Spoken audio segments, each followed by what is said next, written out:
nombre es Omar Macedo. Yo trabajo en la clínica de tumores torácicos del Instituto Nacional de Cancerología. Gracias. Para que me platique cuáles son los datos que se tienen a nivel nacional sobre este problema de salud que es el cáncer de pulmón. Ok. Bueno, en México, lamentablemente, y es importante mencionarlo de esta forma, carecemos hasta este momento de un registro nacional de cáncer. Entonces, esto lo que hace es que tomemos los datos del INEGI para saber o estimar cuál es la frecuencia de estos casos. Y con estos datos del INEGI, aproximadamente se calcula que son alrededor de 10,000 casos nuevos cada año en México y fallecen por esta enfermedad poco más de 8,000 personas. ¿Cuáles son los factores de riesgo que más se presentan? Ya nos mencionaban uno, que es el tabaco, pero en México tenemos una gama de factores de riesgo. ¿Cuáles son estos? Como bien se ha señalado, alrededor del 85% de los casos de cáncer de pulmón a nivel mundial están ligados al tabaco. En México tenemos publicaciones ahí de nuestro instituto donde se ha reportado que alrededor del 55% de los pacientes son fumadores, pero casi la otra mitad no tienen que ver con el tabaco. El segundo factor de riesgo más importante en México es la exposición crónica al humo de leña.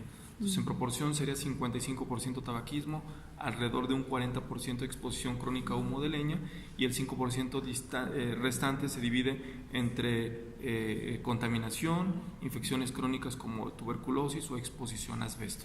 En los primeros 3 puntos igual. El primero, ¿cómo la edad de inicio del tabaco en México, a qué edad también se comienzan a presentar algunas enfermedades del pulmón? Ok, entonces en México, con la encuesta nacional de salud, lo que se estima es que las personas empiezan a fumar alrededor de los 12 años. Es importante señalar porque se estima que cada año empiezan a fumar alrededor de 3 millones de jóvenes, y de esos alrededor de un 10% se convierten en fumadores crónicos. Entonces son los datos que tenemos a nivel nacional.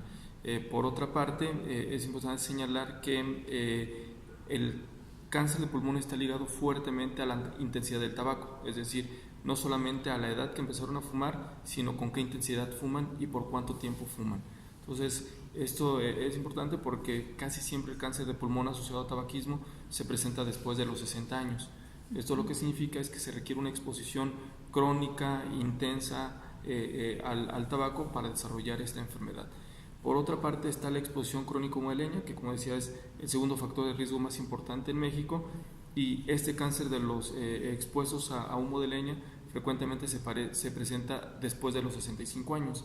Lo que eso significa también es que se requiere una exposición intensa, prolongada a este producto de la combustión de la leña. Y la contaminación ambiental también es uno de los factores que se ha estado demostrando en los últimos años que es un indicador para también tener alguna afectación. Sí, de hecho nosotros tenemos un trabajo que vamos a mandar este año a un congreso importante, que es el Congreso Mundial de Cáncer de Pulmón, donde tomamos una población de la Ciudad de México y del Estado de México, donde se lleva un registro precisamente de cuáles son los índices de contaminación.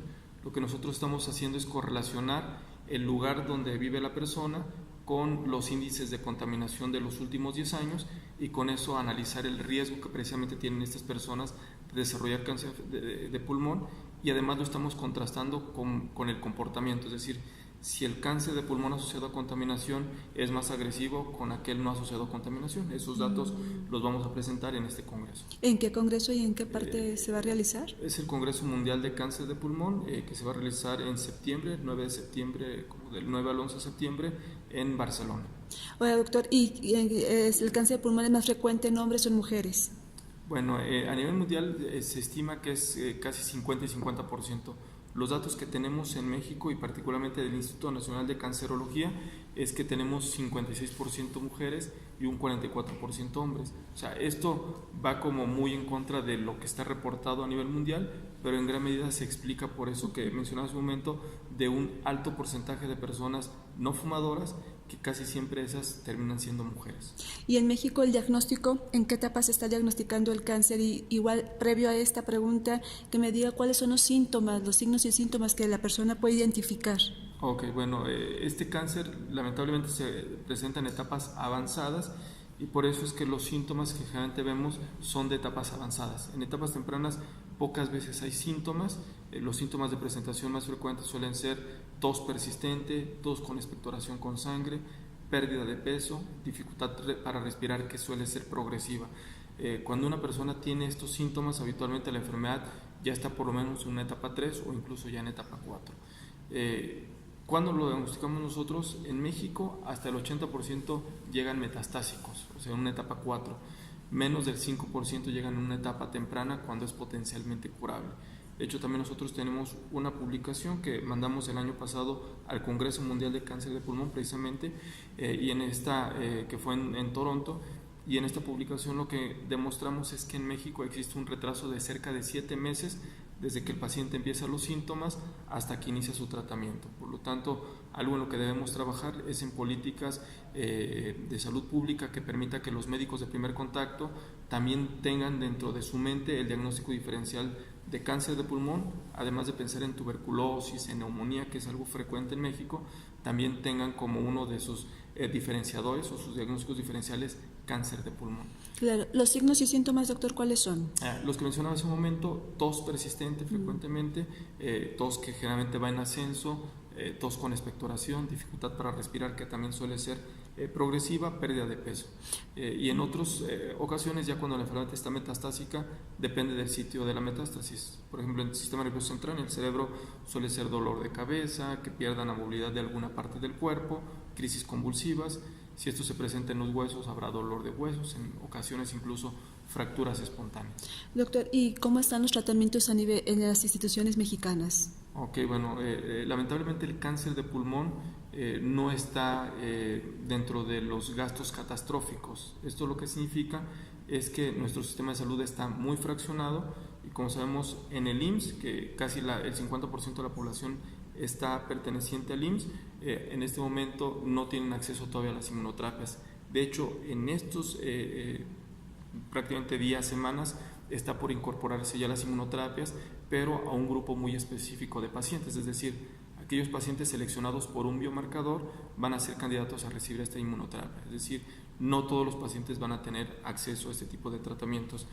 Por otra parte, en el ISSSTE están disponibles estas inmunoterapias, pero recordemos que en el ISSSTE solo el 8% de los pacientes pertenecen a esta institución, y el otro 2% que pueden recibir estos tratamientos pertenecen a Pemex o a Sedena, que ahí sí existe este tipo de inmunoterapias. Y hasta un 4% de los pacientes que tienen un buen seguro de gastos médicos mayores pueden recibir ese tratamiento. Esto nos lleva a que la inmensa mayoría de los pacientes todavía no tienen acceso a este tipo de inmunoterapias. ¿Se cuenta con la tecnología también suficiente como para atender a esos pacientes que requieren pues una gama de medicamentos, y aparte de medicamentos, pues herramientas técnicas para lograr su respiración, lograr evitar el dolor?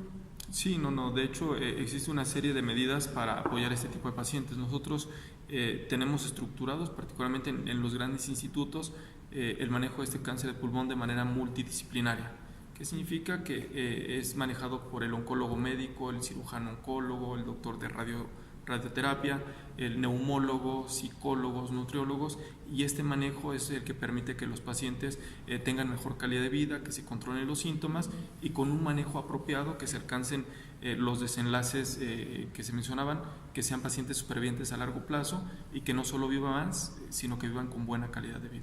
¿Qué mensaje a la población, doctor, tomando en cuenta los factores de riesgo y sobre todo, como mencionaba en un principio, el uso del tabaco es uno de los indicadores más riesgosos para tener un problema pulmonar y llegar a cáncer? Sí, yo diría que son 3 puntos fundamentales en los que debemos trabajar en nuestro país. Uno es el diagnóstico oportuno, es decir, una persona que ya es fumador y que ha sido fumador por mucho tiempo, esa persona debe hacerse algo que nosotros llamamos escrutinio, es decir, ir con el médico apropiado, en este caso podría ser un neumólogo, para que le solicite una tomografía de tórax y ver si ya viene en desarrollo un cáncer. Lo importante aquí en estos casos es que cuando una persona tiene un alto riesgo de desarrollar cáncer, vale más diagnosticarlo antes de que tenga síntomas, donde habitualmente va a ser una etapa muy temprana y potencialmente curable, a encontrarlo ya cuando el paciente tiene síntomas, que como explicaba, habitualmente habla de una enfermedad más avanzada. Entonces, ese sería el primer punto: detección oportuna.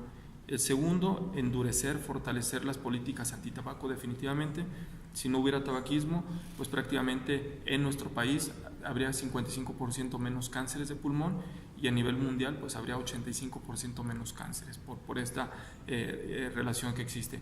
Y el tercer punto que es fundamental, creo que es educar también a la población, que ante la presencia de tos persistente de 3 o 4 semanas de evolución que no se ha accedido con el tratamiento médico convencional, acudir con un médico especialista apropiado, un neumólogo, un internista, para que haga una evaluación más a fondo y determine si esta tos efectivamente es de etiología infecciosa o puede ser parte de este cáncer de pulmón.